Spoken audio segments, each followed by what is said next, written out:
Hey everyone, I'm Ben from the Academy of Geekery, and today guys, I'm doing an unboxing and review of the Kogan Backlit Mechanical Gaming Keyboard with Cherry MX Brown keys.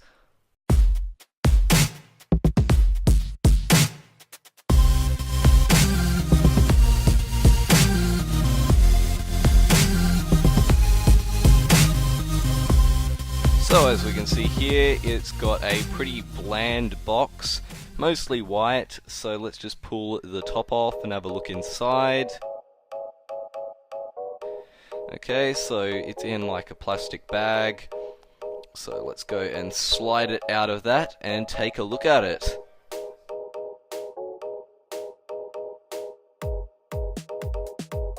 So it looks pretty nice. Let's go and give it a little button push test, see how it feels, and that feels pretty nice.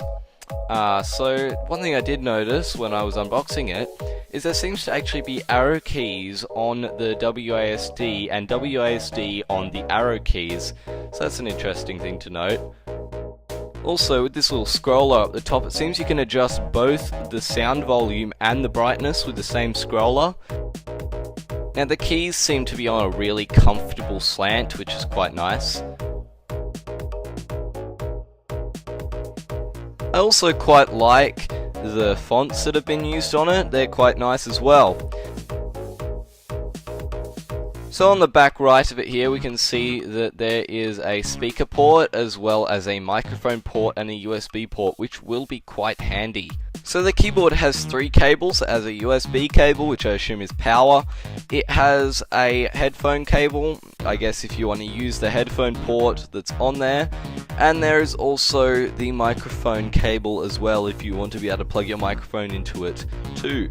So anyway, let's just go and shove this into my USB port and see if this works.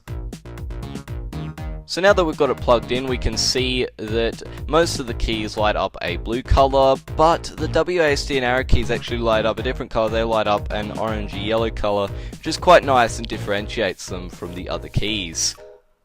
So overall, for a $70 mechanical keyboard, I've done a lot of playing around with this and I think it's definitely worth it. It is a really good budget mechanical keyboard. It doesn't feel anywhere near as good as my K95 that I normally play on for my videos, but it's still really good.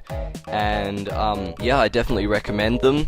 If you want to spend less than $100 on a mechanical keyboard but you still want to get that nice quality feel, they're definitely the one to get, especially if you live in Australia, since Kogan is an Australian brand and they've got cheaper shipping, I think, in Australia. I don't know, I actually ordered this keyboard a long time ago. It's just I didn't get around to make the unboxing video for it until today. Well, it's probably yesterday for you guys watching the video if you saw it the day it came out. But anyway, I should stop blabbering. Thanks for watching this video. If you found it helpful, make sure to leave a like, and if you want to see more videos like this and a bunch of other stuff, make sure to subscribe to the Academy of Geekery.